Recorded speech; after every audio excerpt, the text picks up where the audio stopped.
ભાજપનો મોટો નિર્ણય સામે આવ્યો, જેમાં હવે તાલુકા જિલ્લા પ્રમુખ બનવા માટે ઉંમર મર્યાદા નક્કી કરાઈ. ગાંધીનગરના ભાજપના કાર્યાલય કમલમ ખાતે પ્રદેશ અધ્યક્ષ અને કેન્દ્રીય મંત્રી સી.આર. પાટીલની અધ્યક્ષતામાં બેઠક મળી.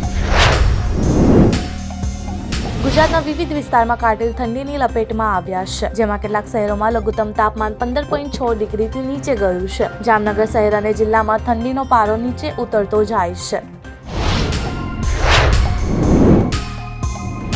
પોતાના શ્વાન માટે 14 લાખ રૂપિયાની સુટકેસ ખરીદનારા વ્યક્તિનું નામ અજય ઠાકોર હોવાનું કહેવાય છે, જે હાલ સોશિયલ મીડિયા પર લોકપ્રિય છે. પોતાના પાલતુ શ્વાન માટે વિશ્વની સૌથી મોંઘી સુટકેસ ખરીદી છે.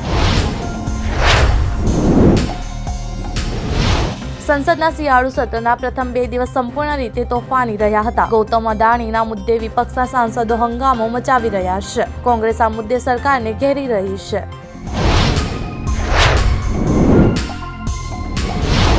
મહારાષ્ટ્ર વિધાનસભાની ચૂંટણીના પરિણામ બાદ રાજ્યમાં મુખ્યમંત્રી પદને લઈને ચર્ચા ચાલી રહી છે. મહાયુતિના ટોચના નેતાઓ આજે કેન્દ્રીય ગૃહમંત્રી અમિત શાહને મળવાના છે.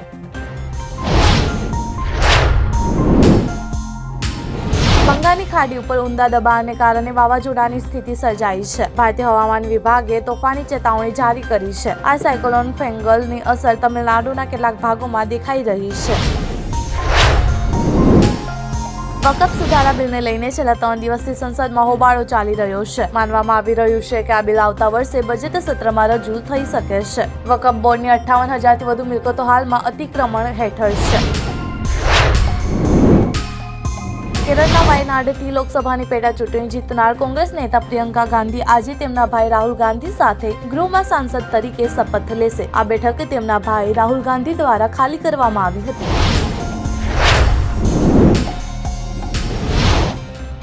ઝારખંડમાં બમ્પર જીત બાદ હેમંત સોરેન આજે ગુરુવારે ચોથી વખત મુખ્યમંત્રી તરીકે શપથ લેશે. તેમના શપથ ગ્રહણ સમારોહમાં અનેક નેતાઓ હાજરી આપશે.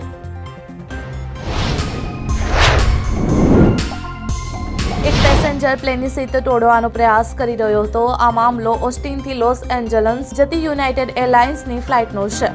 મુસાફરના આ કૃત્યનો વિડીયો હાલ સોશિયલ મીડિયા પર વાયરલ થઈ રહ્યો છે.